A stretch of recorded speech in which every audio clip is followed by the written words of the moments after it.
Welcome Libra, it's your in-depth weekly forecast for week commencing the 22nd of April for the Ascendant, the Sun or the Moon. On the screen now I'm sharing the event chart at the start of the week which provides a backdrop. The big takeout is the position of the Moon. It's in your sign and it's pretty close to the South Node.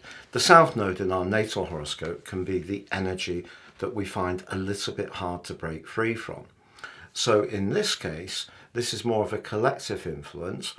But if you have found it more difficult to manifest your individuality because of that part of you that can be so sensitive to the needs of others, having the Moon close to the South Node at the start of this week is a big prod to really believe in what you've got to offer. And the position of Pluto continues to evoke the desire within you to showcase your talents.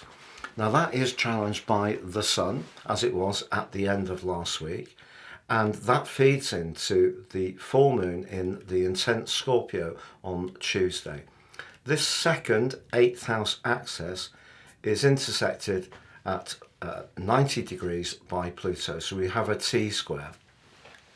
You may feel, despite the effervescence of last week's Jupiter-Uranus combination, that you're still not really receiving the recognition and perhaps even the respect for all the hard work and application you've put in for a long time. But stay with it, Libra, because Mars is giving you a lot of support. He was at the end of last week too, but if you recall, Saturn has been since March last year in your sector of obligations and practicalities and your physical health. And Saturn may have made it feel like everything was quite hard going. What Mars has done since it arrived in Pisces on the 23rd of March is to give you more vitality, more endurance.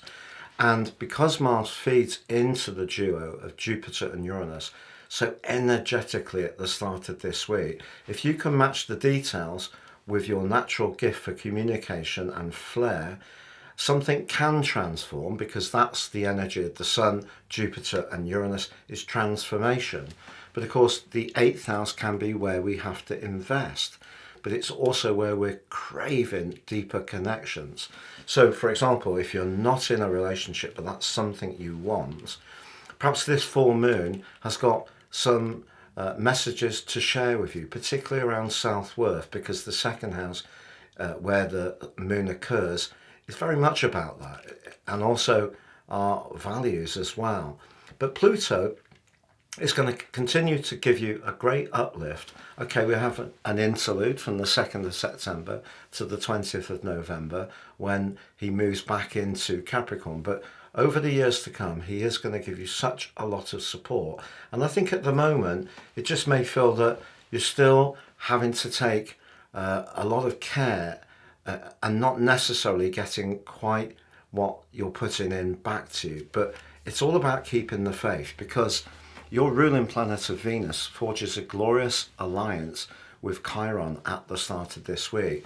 If you're feeling pain about not being heard or seen or recognized, this is a very reassuring combination. Also, Mercury may be in retrograde at the start of the week, but it's in a fine link with the North Node. Listen to your instincts in terms of who you're connecting with. There may be some more adjustments you have to make in terms of your budget. If you are, with Pluto's help, being quite bold in terms of speculation or risk, maybe just throttle back a bit. But I feel as this week goes on and Mercury goes direct on Thursday, that's going to give you a green light to really start to gain traction. And it's just about having the application. Keep putting the application in. Saturn may have been a hard taskmaster over the last year, and Neptune indeed since 2012. But results will come. They're likely to come when Saturn moves into Aries for that period from May 2025 for the first blush. But keep going with the persistence. It's been a real pleasure being with you, Libra. Did you know that 55% of people who view my videos are not subscribers? If that includes you. I'd be very grateful if you'd support the channel to grow. Please click that subscription button and also the bell notification symbol. Have a great week. All the best, Patrick.